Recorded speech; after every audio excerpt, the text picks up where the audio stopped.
जय हिंद प्यारे बच्चों, कैसे हैं आप सभी। मैं आपका अपना गुरु अमरीश श्रीवास्तव आप सभी का खान ग्लोबल में स्वागत करता हूं। उम्मीद करता हूं सारे बच्चे जानदार, शानदार, बेहतरीन, लाजवाब होंगे। एक बार सारे बच्चे कमेंट करके बता दीजिए सभी का ऑडियो वीडियो क्लियर है। फटाफट तेजी से बता दें सारे बच्चे। हाँ, सभी को जय हिंद, सभी को राधे राधे। चलिए बताएं सभी को जय हिंद। सोहेल जी, सूरज जी, सभी को जय हिंद प्यारे बच्चों। अंकित जी, छोटू, पंकज, रोहिदास, ठीक। हाँ, जय हिंद सभी। Clear clear sir, clear sir, clear sir. अच्छा, अब देखो एक बात आती है एनडीए में वर्ल्ड हिस्ट्री का, ठीक है। अब देखो पिछले साल एनडीए के वर्ल्ड हिस्ट्री से कोई सवाल नहीं था। आप देखोगे तो पिछले जो सेशन था, दैट मीन्स 2022 एनडीए 1 और वर्ल्ड हिस्ट्री से कोई सवाल नहीं था, ठीक है। फिर एक बार और वर्ल्ड हिस्ट्री से कोई सवाल नहीं था। अब एक सवाल आपका रहता वर्ल्ड हिस्ट्री से, तो सबसे पहले वर्ल्ड हिस्ट्री की स्ट्रेटजी क्या होती है, मतलब maximum 1 question.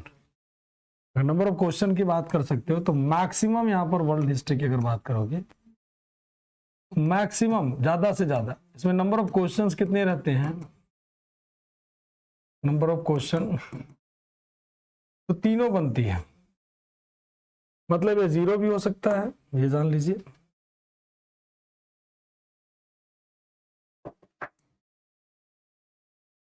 Number of question की बात करें तो 0 भी हो सकता है, 1 भी हो सकता है और 2 भी। ये 2 मैक्सिमम होगा।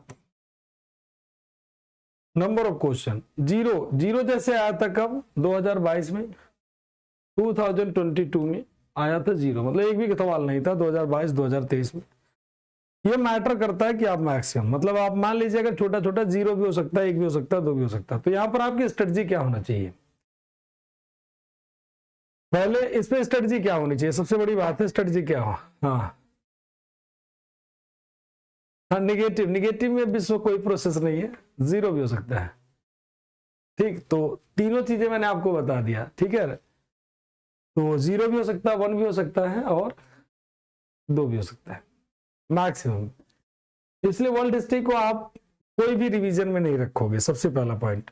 और आपका आता है मोस्टली क्वेश्चन जो आता है, ये क्वेश्चन का जो पैटर्न होता है वो कहां पर, तो यूएसए यानी कि कौन सा, अमेरिका की क्रांति से, ठीक, यानी क्या अमेरिकन रिवॉल्यूशन से। अमेरिकन रिवॉल्यूशन की बात कर लेते हैं। यूएसए का रिवॉल्यूशन या तो अमेरिकन क्रांति से पूछ लेगा, या तो आपका रसिया से। रसिया की भी कमी रहती है, अमेरिका की ही क्रांति मोस्टली रहती है। और ज्यादा से ज्यादा आपका पूछ लेगा कहीं से, तो पुनर्जागरण से, रेनेसेंस से हो सकता है, रिवाइज नहीं करना है।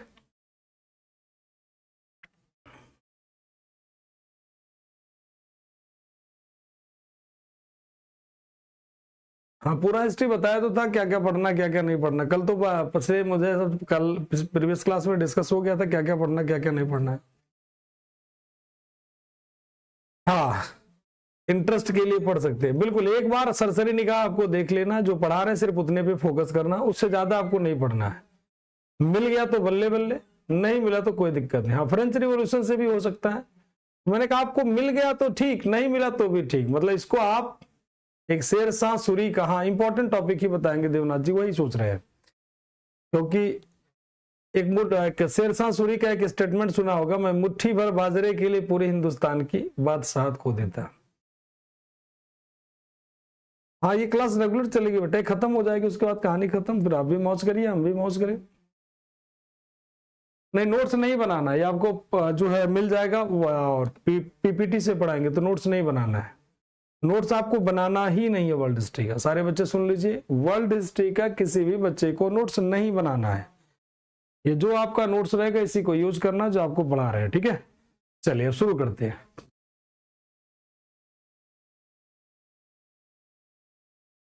देखो, पुनर्जागरण किसे कहते हैं, तो पूरा पीपीटी से चलेगी वर्ल्ड हिस्ट्री, और केवल आपको देखना है, चुपचाप से बैठ के देखना और पढ़ना है, ठीक है। तो केवल देखना और चुपचाप से पढ़ना है, ठीक। सर वर्ल्ड हिस्ट्री क्यों नहीं आते, अब हम क्या करें, हम नरेंद्र जी हम जाकर के एग्जामिनर को तो नहीं ना बोलते। तो आपको खुशी होना चाहिए, नहीं आ रही और अच्छी बात है। ज्यादा नहीं आती आपको और अच्छी खुशी की बात है कि भाई चलो नहीं आती तो और अच्छी बात है, तो आपके लिए और बढ़िया है। ये तो अच्छी बात है। इंडियन हिस्ट्री पढ़ ही नहीं पा रहे तो वर्ल्ड हिस्ट्री कहां जाओगे भाई। भारत का इतिहास एनडीएम बच्चा पढ़ेगा, मैथ लगाएगा, साइंस पढ़ेगा, कि फिर जो है बैठे बैठे वर्ल्ड हिस्ट्री पढ़ेगा? कितना पढ़ेगा बच्चा? चलो अभी शुरू करें।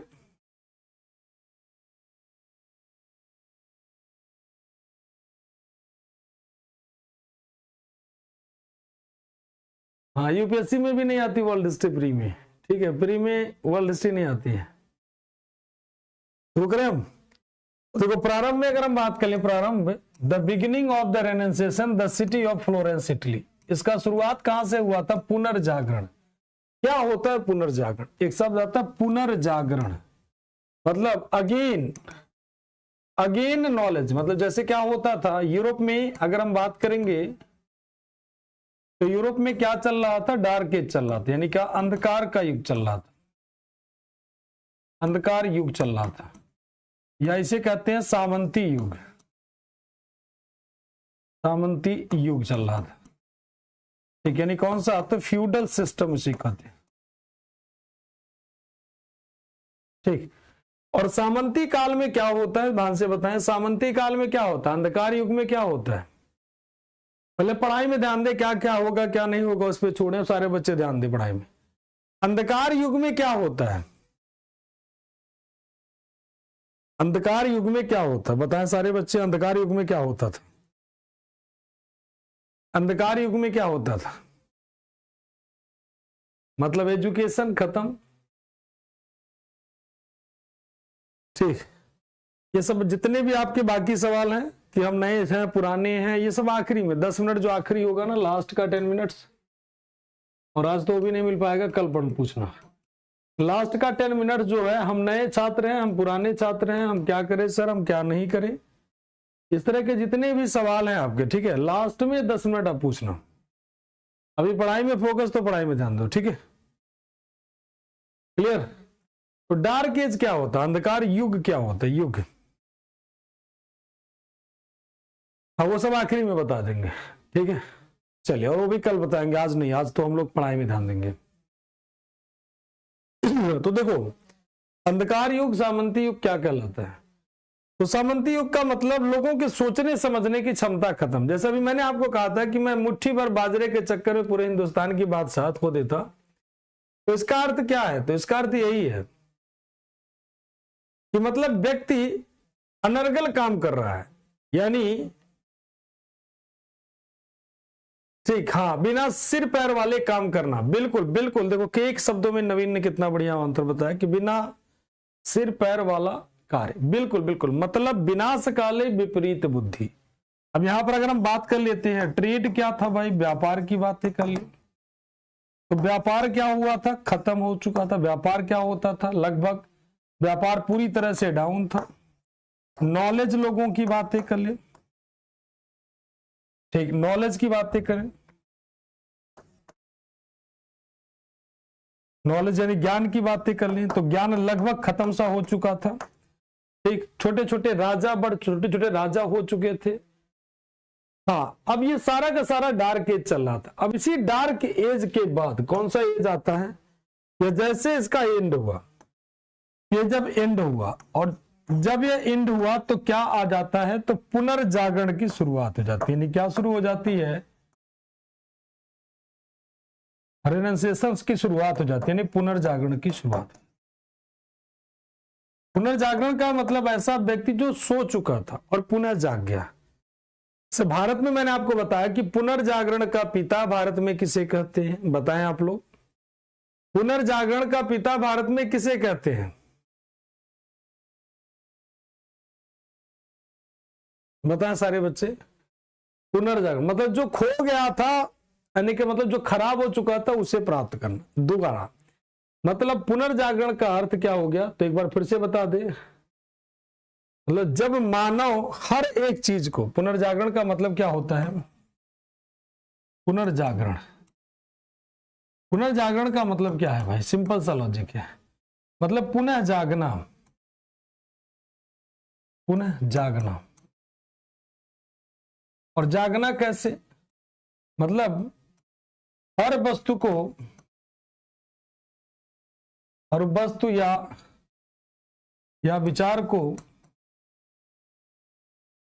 विचार को तथ्य पर रखना, तथ्य पर रखना, यानी क्या, प्रगतिशील विचार, प्रगतिशील विचार, प्रोग्रेसिव थॉट यानी विचार। हाँ, जैसे मैंने आपको बोला, ठीक है, जैसे मैंने आपको एक शब्द बोला, प्यार से बोला, हाँ, राजा राम मोहन राय, बहुत बढ़िया बच्चा, नवीन, वेरी गुड बच्चे, सूरज, ललित, अंकित, विशाल, ज्योति, मोहम्मद नईम, सभी को हाँ बढ़िया आंसर, वेरी गुड। तो कहने का मतलब हर चीज आप तर्क पे रखो, तभी तो आपको पता चलेगा। आज हम लोग कैसे एज में, हम लोग पुनर्जागरण, जैसे आपसे कोई बेवकूफ नहीं बना सकता है। अगर आपसे कह दिया जाए कि लिखने के काम आता है और आपने कहा कि सर इसे लिख करके दिखाइए नरेंद्र, तो लिख दिया गया।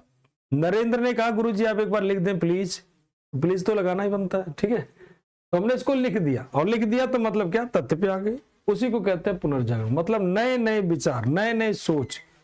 जैसे आप गए, आपकी सेना में सोल्जर बन के गए, और सपोज करो भारत पाकिस्तान युद्ध हो गया, तो युद्ध में भी आप भी सजेशन अपना देते हो कि सर अगर ये रणनीति अपनाई जाए तो इस सेना को यहां से भगाया जा सकता है। चीनी वाले अटैक कर दे तो इन चीनियों को चीनी हमें कैसे खिलाना है वो हमें तरीका बताओ, सिंपल सा लॉजिक है। मतलब मेड इन चाइना वाले अटैक कर दिए हैं तो उनको बढ़िया सा चीनी की जगह क्या करना, उन्हें जहर देना, कैसे दोगे? लॉजिक और ढंग के लॉजिक, तब तो काम बनेगा, नहीं तो नहीं बनेगा। ठीक, तो ये पूरा का पूरा कहलाता क्या, लॉजिक। तो लॉजिक पे रख करके सारा काम करना, ठीक है। अब आते हैं पुनर्जागरण की पूरी बातें कर लेते हैं।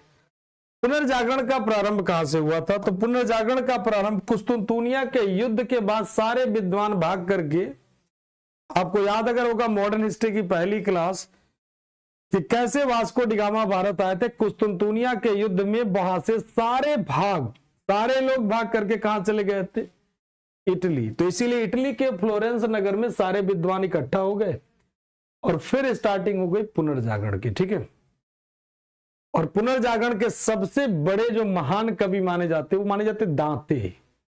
कौन माने जाते हैं? दांते। पहले से जो विचार लेकर के चल रहे थे, मतलब उस बैटल के भी पहले से विचार शुरू हो गया था। दांते इटली का महान कवि कहलाता है, इटली का महान कवि कहलाता है। भारतीय पुनर्जागरण का अग्रदूत, मतलब ग्रेट इटालियन पोएट माना जाता है दांते, ठीक। और लगातार जन्म कहां पर होता है? भारतीय पुनर्जागरण का अग्रदूत कहते हैं किसको? दांते में। जन्म कहां पर हुआ था? फ्लोरेंस नगर में। यही क्वेश्चन था, इटली के महान कवि का दर्जा किसे देते हैं? तो दांते को। पुनर्जागरण का अग्रदूत किसे कहते हैं? दांते को। कहां पर जन्म हुआ? तो फ्लोरेंस में। इसने कौन सी कविता लिखी? तो डिवाइन कॉमेडी। कौन सी कविता लिखता है? Divine comedy. और ये डिवाइन कॉमेडी, डिवाइन कॉमेडी कौन सी लैंग्वेज में लिखी गई? तो ध्यान रखिएगा, टास्कन लैंग्वेज। टास्कन भाषा था क्या बेसिकली? कौन सी लैंग्वेज में है? तो टास्कन है, डिवाइन कॉमेडी। और डिवाइन कॉमेडी कौन सी लैंग्वेज में है? तो टास्कन लैंग्वेज में। अब एक मुद्दा आता है कि गुरुजी आपने कहा टास्कन भाषा में, बहुत अच्छी बात है, बढ़िया बताया आपने। इसमें एक्चुअल में है क्या? एक्चुअल में है क्या? तो कहता है स्वर्ग और नर्क की बातें करता है। स्वर्ग और नर्क के काल्पनिक यात्रा की चर्चा करता है कि कैसे व्यक्ति स्वर्ग में रहता है, कैसे व्यक्ति नर्क में रहता है। नर्क का मतलब क्या होता है, स्वर्ग का मतलब सभी को पता है मेरे हिसाब से। तो काल्पनिक यात्रा की बात करता है कि अगर व्यक्ति सही काम करेगा तो स्वर्ग में जाएगा, कहने का मतलब समझाने के लिए। खराब काम करता है तो नर्क में। तो वही वाली बातें आ गई। तो इसी को कहते हैं डिवाइन। और टास्कन क्या होते? रीजनल लैंग्वेज थी। तो दांते का जन्म कहां पर हुआ? इटली के फ्लोरेंस नगर में। महान कवि किसे कहते हैं? दांते को कहते हैं। इसकी कविता क्या होगी? Divine comedy. कौन सी भाषा में लिखी गई? तो टास्कन। ध्यान दीजिएगा, जितना आपको पढ़ा रहे इसमें से एक भी पॉइंट स्किप नहीं करना, एक बार देख लेना है जो आपको पढ़ा रहे हैं, ठीक, रिवीजन में नहीं। पेट्रॉक की बातें कर लेते हैं, इसके बाद आता है पेट्रॉक की बातें कर लेते हैं। दांते के बाद पुनर्जागरण की भावना को प्रश्रय देने वाला दूसरा व्यक्ति माना जाता है पेट्रॉक। पेट्रॉक को कह लीजिए तो माना जाता है मानवतावाद, फाउंडर ऑफ ह्यूमनिज्म। ह्यूमनिज्म का जो जनक माना जाता है, फाउंडर, वो मानवतावाद का वो माना जाता है कौन? पेट्रॉक।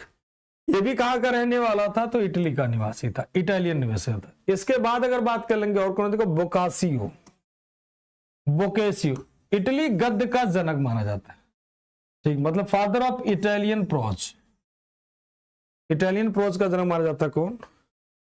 बोकासियो। ये कहानियां लिखा करता था, क्या करता था? कहानियां लिखा करता था कि क्या क्या होता है क्या क्या नहीं, एक कहानियां लिखा करता था, बढ़िया बढ़िया, द स्टोरी, कहानीकार माना जाता था बोकासियो। मानववाद का जनक हो जाएगा पेट्रोक, ठीक, ध्यान रखिएगा। डिवाइन कॉमेडी, नरक और स्वर्ग की बातें। पुस्तक इसका क्या होगा? डेमिक्रॉन। कौन सी पुस्तक हो जाएगी? डेमिक्रॉन में स्टोरी। इसके बाद इनका सबसे महत्वपूर्ण, सबसे पावरफुल मैकियावेली, इसे आपको इंपॉर्टेंट मार्क कर देना है, अगर आपकी इच्छा है तो इंपॉर्टेंट मार्क कर दीजिए, मतलब इसकी संभावना बनती रहती है थोड़ी सी। आधुनिक विश्व का, अच्छा एक बात बताओ, मैकियावेली के प्रिंस से किसकी चर्चा की जाती है? भाई भारत का कौन सा व्यक्ति है जिसकी किताब की तुलना अर्थशास्त्र से की जाती है? मतलब सॉरी, हम तो बता ही दिए यार, इसके किताब की तुलना, ध्यान समझिएगा।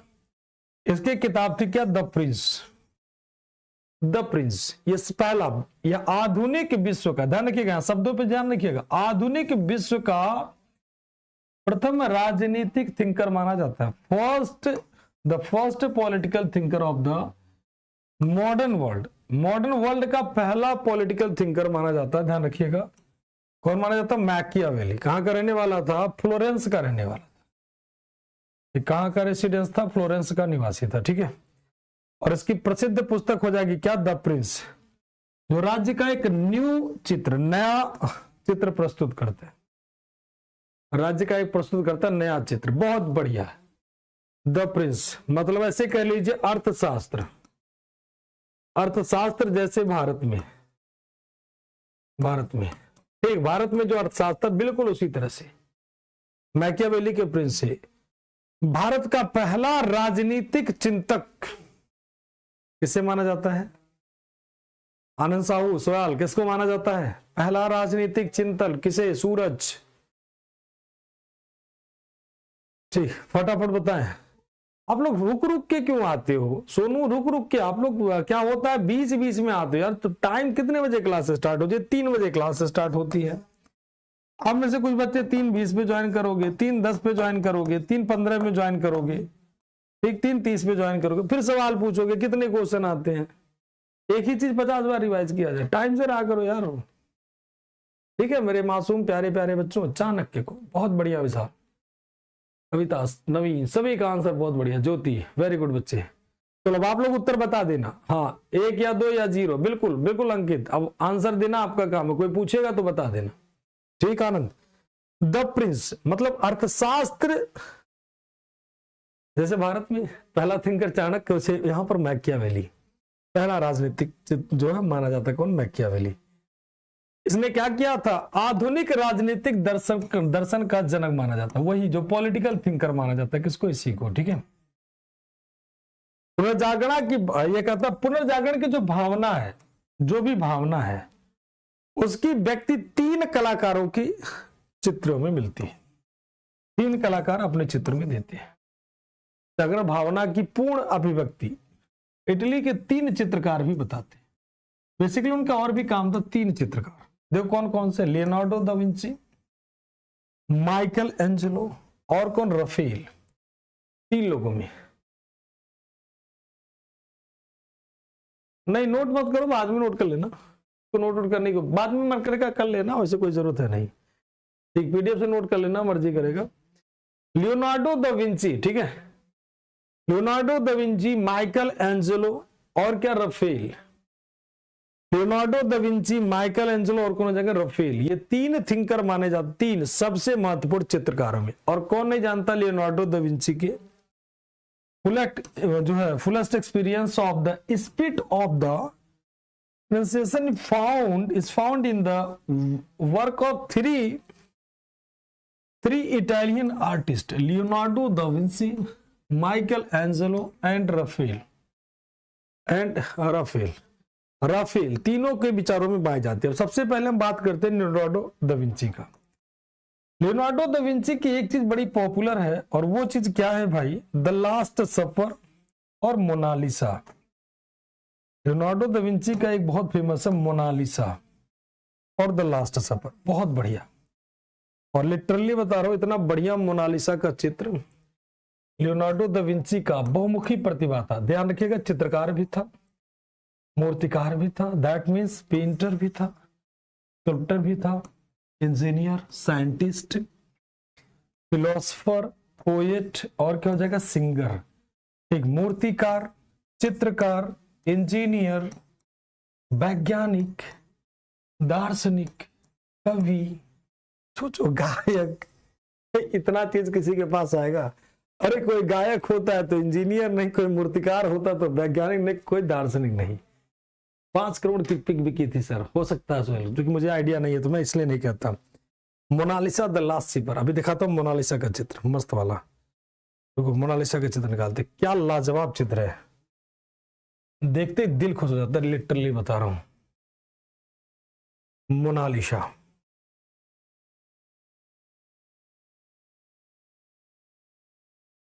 देखो सर्च में 1 सेकंड में आ रहा मोनालिसा पेंटिंग, कितना बेहतरीन भाई।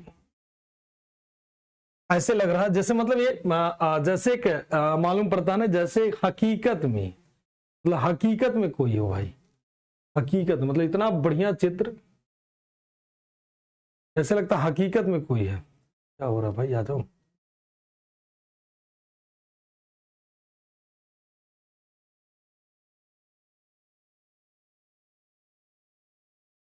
मतलब हकीकत में ऐसे लगता है ना, जैसे हकीकत में कोई चित्र सामने प्रेजेंट हो, तो इसमें कोई कह ही नहीं सकता कि चित्र है, मतलब ऐसे रियलिटी। और उस समय सोचो ना, टाइम की बात कर लो, आज ये हम लोग टाइम बनाते हैं, उस समय की बात है। कितना बेहतरीन जो है इनका चित्र था मोनालिसा का, बहुत बढ़िया।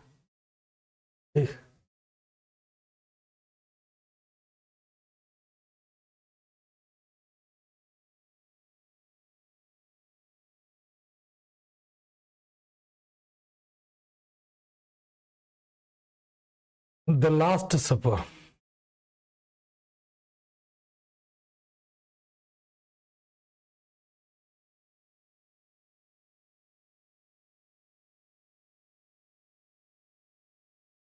मतलब ये चित्रकारी आप खुद ही देख लीजिए।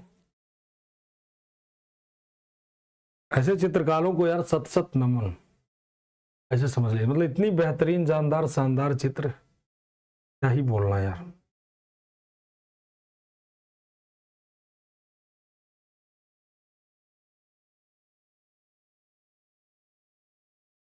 दोनों चित्र बढ़िया है।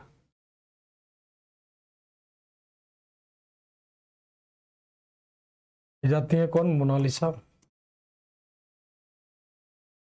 और ये हो जाएगा द लास्ट सफर, द लास्ट सफर। ये होती है किसकी? लियोनार्डो दा विंची की किताब हो जाएगी मोनालिसा द लास्ट सफर। कितना बढ़िया बढ़िया, मोनालिसा द लास्ट सफर, दिमाग में बिठा लीजिए।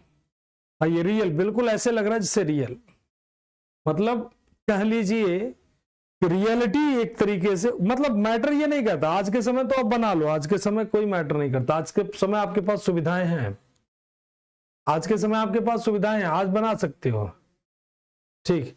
और उस समय कहने का मतलब बहुत बड़ी बात, पुनर्जागरण काल की कहानी चल रही है भाई, कि 13वीं 14वीं शताब्दी 12वीं शताब्दी में इतने बढ़िया बढ़िया, 12वीं 13वीं शताब्दी में इतना बढ़िया चित्र बनाना ये अपने आप में बहुत बड़ा चैलेंज था। और जो चित्र आज तक बना हो, ये सोचो आज कोई चित्र बनाते हैं तो कितने दिनों में खराब हो जाता है। आपने बचपन में एक फोटो खिंचवाया होगा और वो एल्बम में लगा करके, जब आप छोटे रहोगे एल्बम में लगा करके रखा गया होगा, और वो सोचो कैसे खत्म हो, वो खराब सा हो गया होगा। आज देखो, हाँ अभी भी सेम जो अभी है उसी समय की बात कर रहे हैं, अभी प्रेजेंट पूरा का पूरा वही चीज तो मैं बता रहा हूं, सबसे बड़ी बात वही तो मैं बता रहा हूं आपको। तो उस समय का फिगर देखो आज भी पड़ा हुआ है, ठीक। इसके बाद आते हैं माइकल एंजेलो, इसके बाद अगला जाता है माइकल एंजेलो, एक अद्भुत मूर्तिकार और चित्रकार दोनों था।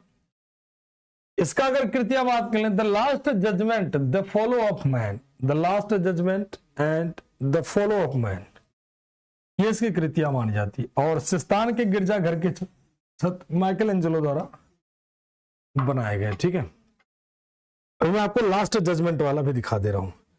ये सब ऐसे पेंटिंग है जो आपके पास जरूर होनी चाहिए, जरूर होनी चाहिए, मतलब ये ऐसे है ना,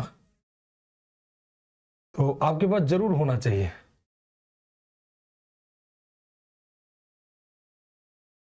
लास्ट जजमेंट होता है। जैसे भारत में हम लोग वो करते हैं ना, भारत वाले हम लोग क्या कहते हैं कि अगर मरोगे तो स्वर्ग में जाओगे, नरक में जाओगे, इसी को लास्ट जजमेंट कहते हैं, लास्ट जजमेंट। ठीक है, कि लास्ट जजमेंट कहीं ना कहीं कुल मिला करके, जैसे हम लोग कहते हैं ना कि भाई मरोगे तो नरक में जाओगे, स्वर्ग में जाओगे, इस तरह की विचारधारा आती है ना। और द फॉल ऑफ मैन ये होता है उन्हीं का, द लास्ट जजमेंट।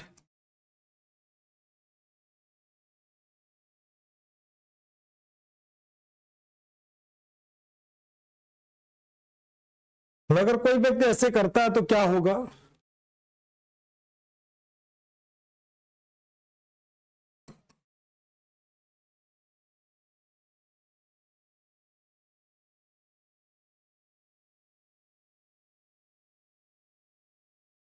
ठीक, ये होता है द लास्ट जजमेंट। कितना बढ़िया बढ़िया, मतलब हम लोग स्वर्ग नर्क की बात करते हैं ना, कि कैसे पैर पकड़ लेता है, कैसे क्या करता है, तो बिल्कुल सेम उसी तरह से बातें कर लेते हैं। अगला पॉइंट क्या आते हैं? एक सिस्तान का गिरजाघर। इसके बाद आता रफेल। रफेल जीसस क्राइस्ट की माता जो थी मैडोना, ये कई बार पूछा जाता है कि जीसस की माता मैडोना का चित्रकार कौन बनाता है। ये भी इटालियन चित्रकार था। जीसस की मदर जो थी मैडोना, मैडोना का चित्र कौन बनाता है? ठीक, मैडोना, मैडोना का चित्र कौन बनाता है? चित्र में कौन सी भाषा होती है बेटा? चित्र चित्र होता है, भाषा कहां आ गई? हाँ, रफेल वो दूसरा है इसी के नाम पे रखा गया, इसी के नाम पे रफेल रखा गया। हाँ, इसी के नाम पे रखा गया रफेल। तो मैडोना का चित्र बनाएगा, मतलब जो व्यक्ति अच्छा काम किया उसका तो नाम होना भी चाहिए। ठीक है, पुनर्जागरण के काल का जो चित्रकारों का जनक माना जाता है, कि चित्रकला में पुनर्जागरण का जो जनक था वो था जियाटो। कौन था? जियाटो। पुनर्जागरण में चित्रकला का जनक जिसे मानते हैं वो था जियाटो। ठीक है, जियाटो को मानते हैं, जियाटो। इसे कहते हैं the father of painting in the renaissance period. ठीक है, पुनर्जागरण काल का पिता किसे कहते हैं? पुनर्जागरण काल के चित्रकारी का पिता किसे कहते हैं? जियाटो को। पुनर्जागरण काल का सर्वश्रेष्ठ निबंधकार कौन माना जाता है? इंग्लैंड का फ्रांसिस बेकन। कौन माना जाता है? Francis Bacon. कहां का? इंग्लैंड का। द बेस्ट रेनेसांस पीरियड, सबसे पहले फ्रांसिस बेकन कहां का माना जाता है? इंग्लैंड का। ठीक है, इंग्लैंड का फ्रांसिस बेकन माना जाता है। हाँ, बेकन, बेकन बहुत बढ़िया निबंधकार, इंग्लैंड का फ्रांसिस बेकन। हॉलैंड के इरासमस की बातें कर लें। अपनी पुस्तक द प्रेज ऑफ फैलो में व्यंग्यात्मक ढंग से पादरियों के अनैतिक जीवन और ईसाई धर्म की कुरीतियां, इन सब पे इन्होंने प्रहार किया था कि कैसे पादरी भ्रष्ट होते जा रहे हैं, ईसाई धर्म के अनैतिक हो जा रहे हैं। इरासमस जो था हॉलैंड का रहने वाला था। इसने अपनी पुस्तक द प्रेज ऑफ फैली, द प्रेज ऑफ फॉली में कहता है, व्यंग करता है कि जो पादरी हैं और जो राज्य है वो अनैतिक होते जा रहे हैं, ईसाई धर्म में कितनी कुरीतियां आ गई हैं। ठीक, इंग्लैंड के लेखक टॉमस मूर की अगर बात कर लेते हैं, उन्होंने अपनी पुस्तक यूटोपिया, यूटोपिया में कहते हैं एक आइडियल समाज दिया। एक आइडियल समाज कौन सा होता है? यूटोपिया में टॉमस मूर जो इंग्लैंड का था, उसने कहा कि क्या होना चाहिए, समाज में क्या होना चाहिए। इन सब में क्रांति तब आती है, इन सब में क्रांति तब आती है जब बाइबल का अनुवाद जर्मन भाषा में हुआ। अभी तो बाइबल में क्या था, जो पादरी कहते लोग वही मान लेते हैं। जैसे अगर आपसे हम कह दें कि कुरान की ये बातें हम मान लो, तो मान लोगे? हो सकता है थोड़े समय के लिए, क्योंकि कुरान की भाषा सब लोग पढ़ नहीं सकते थे। आज कुरान का हर वर्जन अवेलेबल है। आप हिंदी में पढ़ना चाहे हिंदी में पढ़े, आप इंग्लिश में कुरान पढ़ना चाहे इंग्लिश में, तो सब चीज पढ़ सकते हो। क्रिश्चियन धर्म में भी वही था। रीजनल लैंग्वेज में ट्रांसलेट होने शुरू हो गए। पादरी नहीं जानते, पादरी वही होते जो चर्च में रहते बेटा, चर्च में जो पूजा करते थे वो सब भ्रष्ट हो चुके थे उस समय, ठीक, क्योंकि राजा और पादरी का गठबंधन हो चुका था, ऐसे कह लीजिए, तो लोग करप्ट हो चुके थे, तो उन्हीं को आप चित्र प्रेजेंट करता है। जैसे हिंदू धर्म में देखोगे, आज कोई कह दे, आज हम लोगों को कह दीजिए तो अच्छे से कि भगवत गीता का ओरिजिनल रूप पढ़ लीजिए सर, तो हम भी नहीं पढ़ पाएंगे, आप भी नहीं पढ़ पाओगे। भगवत गीता का संस्कृत लिखा होता है और उसी संस्कृत का देखोगे नीचे हिंदी अनुवाद लिखा होता है, उसी को अनुवाद करके हिंदी में समझाया गया होता है कि कृष्ण जी ने कहा कि कर्म ही धर्म है, कर्म ही पूजा है,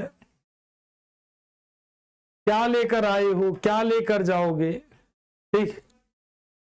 तो क्रिश्चियन धर्म में जो था, बाइबल की जो बातें थी उसे लोग दूसरे तरीके से प्रेजेंट कर रहे थे। उसका अनुवाद जर्मन भाषा में कर दिया किसे, मार्टिन लूथर किंग ने। किसने किया था, मार्टिन लूथर किंग।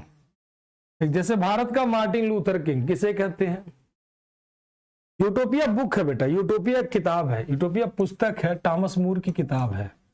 मैंने कहा एक आदर्श समाज कैसा होना चाहिए। जैसे आज से पूछा जाए कि आप विशाल जी एक अच्छे बच्चे हैं, ठीक है, आकाश आपसे पूछ लिया गया कि आकाश कैसा बच्चा है या आपको कैसा बच्चा बनना है, तो आप कहोगे सर हमें एक अच्छा बच्चा बनना है, एक अच्छा स्टूडेंट बनना है, एक अच्छा माँ बाप का बेटा बनना है, माँ बाप का नाम रोशन करना है। एक आइडियल चीज होती है, अपने देश का नाम गर्व से रोशन करना है, ये एक आइडियल थिंग होता है। तो एक आइडियल समाज भी होता है कि समाज आइडियल क्या होता है, सब जगह शांति हो, चोरी ना हो, भुखमरी ना हो, गरीबी ना हो, बेरोजगारी ना हो। आइडियल समाज यही तो होता है कि समाज में करप्शन खत्म हो, जो जितना मेहनत करता है उस मेहनत का उसे मिले, यही तो आइडियल समाज होता है। आइडियल समाज और क्या होता है, सब जगह शांति हो, जाति पाति ना हो, भेदभाव ना हो। तो गोविंद ने आंसर दे दिया, बहुत बढ़िया। भारत के मार्टिन लूथर किंग कहलाते हैं कौन, भारत के Martin Luther king.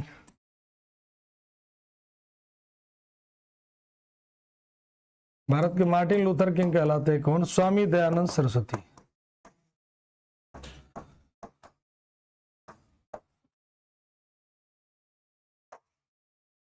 Swami Dayanand Saraswati, ठीक है। अगला, Romeo and Juliet. Romeo and Juliet Shakespeare England की, ठीक है। रोमियो एंड जूलियट का फिगर कौन बनाता है, शेक्सपियर, ठीक है। शेक्सपियर की अमर कृति मानी जाती है रोमियो एंड जूलियट, ठीक है। Romeo and Juliet. इंग्लैंड के रोजर बेकन को कहा जाता है, एक और नाम दिया जाता है कि आधुनिक प्रयोगशाला, ठीक है। मोटल वर्क बनाता है, अमर कृति बनाता है, किसका, रोमियो एंड जूलियट का। शेक्सपियर कहाँ का, तो इंग्लैंड का था। और पूछते ना शेक्सपियर कहाँ का था, शेक्सपियर का, तो शेक्सपियर इंग्लैंड का था। Francis Bacon considered the father of modern experimental science. Modern experimental science का जो फादर माना जाता है कौन, बेकन माना जाता है, बेकन, ठीक है। पृथ्वी सौर मंडल का केंद्र है, इसका खंडन सबसे पहले पोलैंड के एक निवासी किसने किया था, कोपरनिकस ने। इन्होंने एक सेंट्री, पृथ्वी सौर मंडल का केंद्र है, इन्होंने एक थियरी दी थी कोपरनिकस ने। बताओ कोपरनिकस की कौन सी थियरी थी, हेलियोसेंट्रिक या जियोसेंट्रिक। कोपरनिकस की एक थियरी थी हेलियोसेंट्रिक या जियोसेंट्रिक, फटाफट बताएं सारे बच्चे।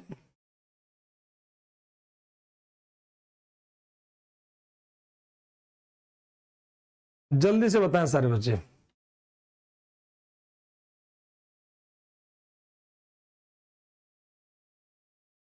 पृथ्वी सौर मंडल के केंद्र में है, इसका खंडन करते हैं पोलैंड निवासी कोपरनिकस। एक आंसर दिख रहा, बहुत बढ़िया नवीन, वेरी गुड बच्चे। हेलियोसेंट्रिक, हेलियोसेंट्रिक थियरी कहते हैं बेटा, जो फिजिक्स पढ़ते नहीं हो, हेलियोसेंट्रिक जियोसेंट्रिक फिजिक्स में सर ने खूब पढ़ाया होगा। The earth of the centre of solar system, it was refused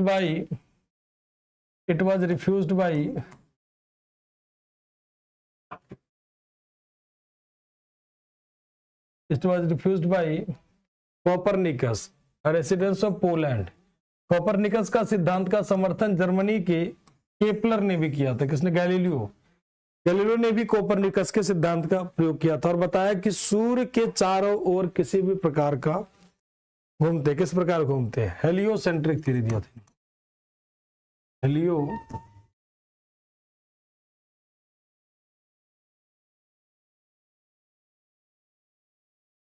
heliocentric theory दिया था। मतलब सन क्या हो गया केंद्र में और बाकी सारे प्लेनेट उसके अगल बगल में घूमते हैं, इसी को कहते हैं हेलियोसेंट्रिक थ्योरी। ठीक है, गैलीलियो इसको सपोर्ट करते हैं। हेलियोसेंट्रिक, हेलियो का मतलब हो गया सन, हेलियो का मतलब हो गया सन, और सेंट्रिक का मतलब हो गया सेंटर में होना। तो सूर्य सेंटर में है और सारे प्लैनेट उसके अगल बगल में घूम रहे हैं, उसी को कहते हैं कौन सी थ्योरी? तो हेलियोसेंट्रिक थ्योरी कहलाती। ठीक है, चलिए अगला पॉइंट की तरफ आते हैं। न्यूटन, न्यूटन ने कौन सा नियम दिया था? तो ध्यान रखिएगा, ग्रेविटेशनल फोर्स का नियम दिया था न्यूटन ने। ये सब उसी दौरान, सब पुनर्जागरण काल की देन है। अगर यूरोप में पुनर्जागरण नहीं आता तो ये सब चीजें नहीं होती हैं। धर्म के क्षेत्र में शुरुआत 16वीं सदी में होती है। 16वीं सदी में धर्म के क्षेत्र में ये लोग क्या करते हैं? सुधार करते हैं। और धर्म सुधार का जनक किसे कहते हैं? तो धर्म सुधार का प्रवर्तक माना जाता है मार्टिन लूथर किंग को। किसे माना जाता है? Martin Luther king. ठीक, किसे कहते हैं? Martin Luther king. इन्होंने क्या किया था? बाइबल का अनुवाद किसमें किया था? जर्मन भाषा में, जो मैंने आपको बताया था। इन्होंने बाइबल का ट्रांसलेशन किया था।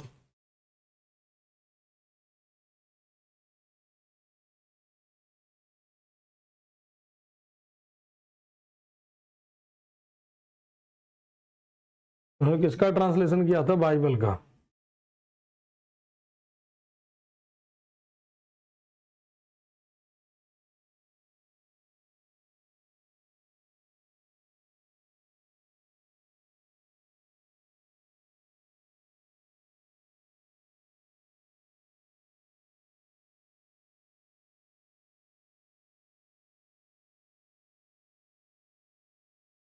यहाँ पर है, यहाँ पर ना।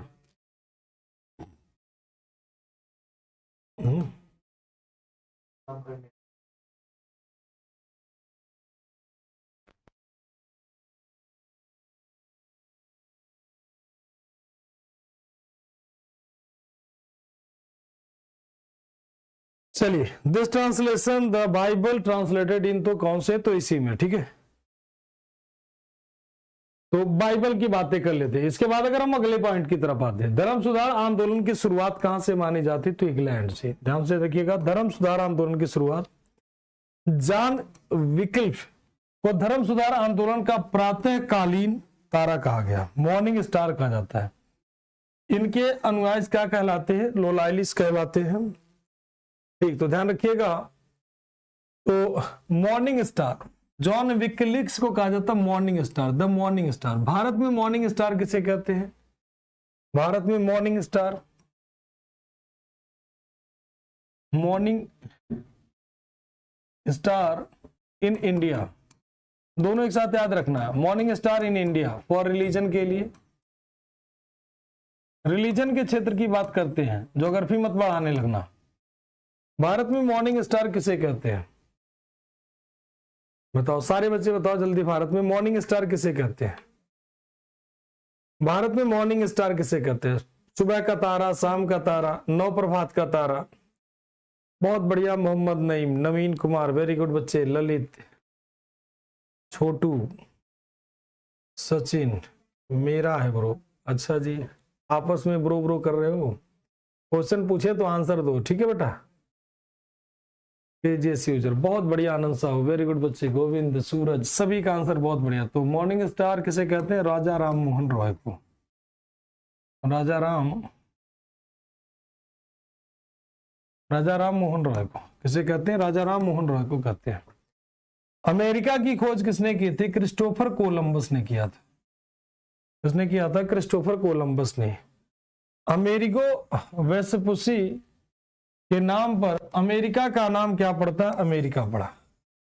क्या पड़ा? अमेरिका का नाम अमेरिका पड़ा। अमेरिगो वेस्पुसी के नाम पर, जो इटली का था, इसी के नाम पर अमेरिका पड़ता है। ध्यान रखिएगा, अमेरिका का नाम अमेरिका क्यों पड़ा? तो ध्यान रखिएगा, अमेरिगो वेस्पुसी तो था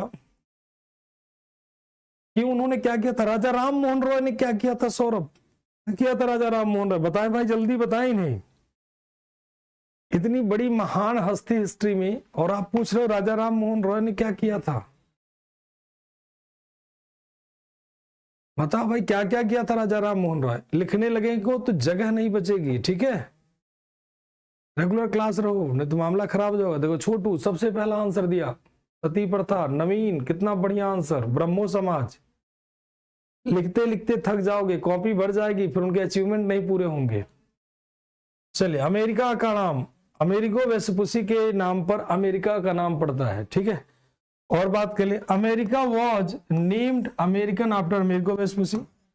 प्रशांत महासागर का नाम स्पेन निवासी मैगलन के नाम, मैगलन ने किया था। प्रशांत महासागर का नामकरण स्पेन निवासी कौन था, मैगलन, तो उसी के द्वारा रखा गया था, ठीक।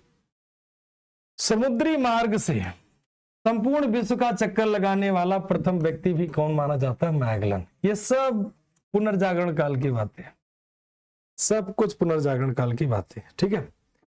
कि समुद्री मार्ग से पूरे विश्व का चक्कर लगाने वाला कोई व्यक्ति था तो कौन था, मैगलन पहला व्यक्ति था, ठीक। मैगलन, ध्यान रखिएगा, मैगलन पहला व्यक्ति था। हाँ, अब आते हैं अगले पॉइंट की तरफ। ये तो हो गया आपका पुनर्जागरण। पुनर्जागरण का जनक किसे कहते हैं, ठीक। ये तमाम सारी बातें आ जाती हैं। लियोनार्डो दा विंची कौन था, शेक्सपियर कौन थे, पॉलिटिशियन माने जाते हैं, विश्व के पहले पॉलिटिशियन माने जाते हैं, तमाम सारी बातें आ जाती है, जितने भी आपका है क्या क्या हुआ, ठीक है, सबके एक एक करके। दांते कौन था, बोकासियो कौन था, पेट्रॉक कौन था, रफेल कौन था, लियोनार्डो दा विंची का सबसे फेमस कलाकृति कौन थी, मोनालिसा किसका चित्र था, ठीक, द लास्ट जजमेंट किसका चित्र था, तो सारे के सारी बातें, लियोनार्डो दा विंची कितनी कितनी चीजें जानते थे, तो तमाम सारी बातें आ जाती है किसमें, पुनर्जागरण में। अब इसी में आ जाते हैं अमेरिका का स्वतंत्रता संग्राम, अगला जो होता है सबसे महत्वपूर्ण, ठीक। तो अमेरिका का स्वतंत्रता संग्राम, अमेरिका का स्वतंत्रता संग्राम क्या होता है भाई। अमेरिका के मूल निवासी क्या कहलाते थे, रेड इंडियन कहलाते थे। द नेटिव टू अमेरिकन क्या कहलाते थे, रेड इंडियन कहा जाता है, मतलब रेड इंडियन के नाम से फेमस थे। अमेरिका में ब्रिटिश औपनिवेशिक समाज की नींव किसने रखा था, तो जेम्स प्रथम के द्वारा रखा गया था, ठीक। ब्रिटिश मतलब अंग्रेज, भारत में अगर बात करोगे अंग्रेजों, मतलब अगर अमेरिका के मूल निवासियों को क्या कहते हैं, रेड इंडियन। अगर पूछे इंडियन कौन है तो भारतीय, रेड इंडियन कौन है तो अमेरिकन, रेड इंडियन कौन हो जाएंगे, अमेरिकन, ठीक है। और बात कर ले अमेरिका में ब्रिटिश औपनिवेशिक शासन की नींव कौन रखते हैं, तो ध्यान रखिएगा जेम्स फर्स्ट के काल में ब्रिटिश शासन की नींव रखी जाती है अमेरिका में, जेम्स प्रथम रखते हैं, America. The British colonial empire of America was closed down during the reign of James I। अब अगर हम बात कर लेते हैं बोस्टन टी पार्टी की घटना क्या थी, Boston T party, Boston T party की घटना 16 दिसंबर 1723 को होती है, ठीक, जो अमेरिका में स्वतंत्रता संग्राम का तत्कालिक कारण माना जाता है। इसी घटना से अमेरिका स्वतंत्रता संग्राम का शुरुआत माना जाता है, और इसके हीरो कौन माने जाते हैं, सैमुअल एडम्स। कौन माने जाते हैं, सैमुअल एडम्स इसके हीरो माने जाते हैं, ठीक। कौन माने जाते हैं, सैमुअल एडम्स। इसमें क्या करते हैं, सैमुअल एडम्स के नेतृत्व में जो टी, चाय वाली जो घटना होती है, बड़ा पॉपुलर रहती है, सब उठा करके पानी में डाल दिया जाता, ठीक है, तो उसी को अमेरिकन टी पार्टी की घटना। तो इतना ध्यान रखिएगा, हाँ ये टॉपिक 10 में है, बिल्कुल हो सकता है, संभव तो कुछ है ही नहीं। बोस्टन टी पार्टी की घटना बड़ा फेमस रहा, सैमुअल एडम्स, ध्यान रखिएगा, पूछेगा अमेरिकन बोस्टन टी पार्टी की घटना कब हुई, 16 दिसंबर 1773 में। इस घटना का से स्वतंत्रता संग्राम का पहला स्टार्टिंग माना जाता, तत्कालिक कारण। इस घटना का लीडर कौन था, सैमुअल एडम्स। कौन हो जाएगा, सैमुअल एडम्स, ठीक है, लीडर कौन हो जाएगा, सैमुअल एडम्स इसका लीडर हो जाएगा। अमेरिकी स्वतंत्रता संग्राम का नायक किसे माना जाता है, जॉर्ज वॉशिंगटन को। किसे माना जाता है, जॉर्ज वॉशिंगटन को। अमेरिका के प्रथम राष्ट्रपति माने जाते हैं, अमेरिका के प्रथम राष्ट्रपति माने जाते हैं। The hero of America freedom struggle कौन माने जाते हैं, George Washington, the first president of America. The first president of America, ठीक है। प्रजातंत्र की स्थापना सर्वप्रथम कहां पर होगी? तो अमेरिका में ही। सबसे पहला, संसार का पहला, प्रथम राष्ट्रपति माने जाते हैं, ठीक। अमेरिका में सबसे पहले प्रजातंत्र की स्टार्टिंग कहां पर होगी? अमेरिका। हाँ, इसी के नाम पर वॉशिंगटन सिटी, आज के समय में अगर बात करोगे, इन्हीं के नेम पर, लो लिख दे रहे, इन्हीं के नेम पर कौन सा सिटी हो जाएगा? Washington city. वॉशिंगटन, ठीक, वॉशिंगटन सिटी हो जाएगा। जॉर्ज वॉशिंगटन कहते हैं, जॉर्ज वॉशिंगटन सिटी अमेरिका नाम भी, ठीक। हाँ, इन्हीं के नाम पे एक कैपिटल है यूएसए की, अमेरिका की राजधानी मानी जाती है जॉर्ज वॉशिंगटन, ठीक है। आधुनिक गणतंत्र प्रणाली का जनक किसे माना जाता है? फर्स्ट एस्टैब्लिश डेमोक्रेसी कहां पर हो जाएगा? अमेरिका में। यानी आधुनिक गणतंत्र प्रणाली का जनक किसे माना जाता है? अमेरिका में। या पूछे धर्मनिरपेक्ष राज्य की स्थापना सर्वप्रथम कहां पर होती है? अमेरिका में, ठीक है। The mother of modern Republic कहां पर? अमेरिका में। The first establish of secular state कहां पर हो जाएगा? अमेरिका में। पहला सेकुलर स्टेट कहां पर बनेगा? तो भी आ जाएगा क्या? अमेरिका में, ठीक है, ठीक, तो भी जाएगा अमेरिका। अमेरिका स्वतंत्रता संग्राम के दौरान अमेरिका वासियों का नारा था, प्रतिनिधित्व नहीं तो कर नहीं। प्रतिनिधित्व नहीं तो कर नहीं, ध्यान रखिएगा। अमेरिकन स्लोगन क्या था? यही आपका एनडीए के एग्जाम में था एक बार, कि प्रतिनिधित्व नहीं तो कर नहीं। कौन से आंदोलन का नारा था? ठीक, तो प्रतिनिधित्व नहीं, नो रिप्रेजेंटेशन नो टैक्स, ये एनडीए में क्वेश्चन था। और पूर्ण स्वतंत्रता कब हो जाती है? 4 जुलाई 1776 को अमेरिका पूरी तरह से क्या हो गया? आजाद हो गया। हाँ, सबसे पहले रिटर्न कॉन्स्टिट्यूशन इन्हीं का था, बिल्कुल कह सकते हैं। तो सभी का यहां तक क्लियर है? एक बार बता दीजिए सारे बच्चे, यहां तक सभी का क्लियर है? फटाफट बताएं। इसको हम लोग यहीं पर रोकते हैं, बाकी अमेरिका की क्रांति पढ़ते हैं नस्टे में। किसी के मन में कोई डाउट हो तो पूछ लीजिए। सभी का क्लियर है?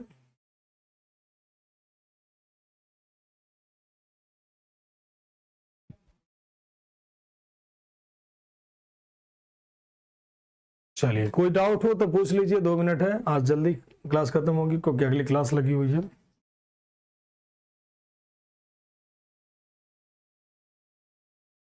हाँ, लगभग पूरा, ये ज्यादा लंबा नहीं चलेगा बेटा, ये वर्ल्ड हिस्ट्री आपका है, इसमें कुछ ज्यादा नहीं आता भी नहीं सवाल, तो इसको हम लोग ज्यादा थोड़ी खींचेंगे। ये आपको स्मार्ट तरीके से पढ़ना है। स्मार्ट का मतलब होगा जो आपके काम का उसे पढ़ लो। कैसे रिवाइज करें? रिवाइज यही होगा कि एक 0 से उठा करके रिवाइज करो। अभी टाइम है प्रॉपर आपके पास, तो शुरू से रिवाइज करो, ठीक है।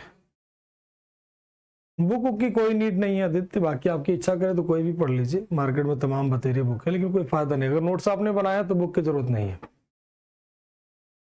हाँ, चलिए।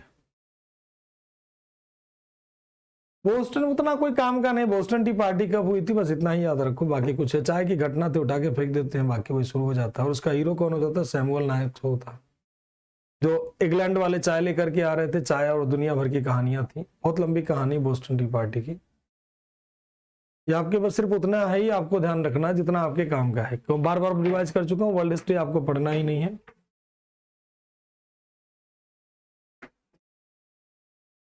ठीक है। हाँ, हम लोग तभी आजाद हुए होते अमेरिका से भी आगे।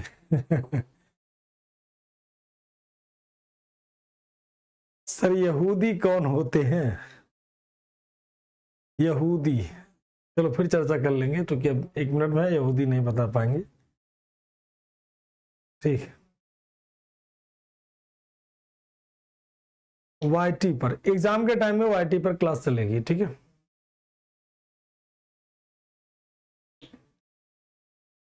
कॉलेज का भी एग्जाम है, दोनों आपको बैलेंस करके चलना पड़ेगा बेटा।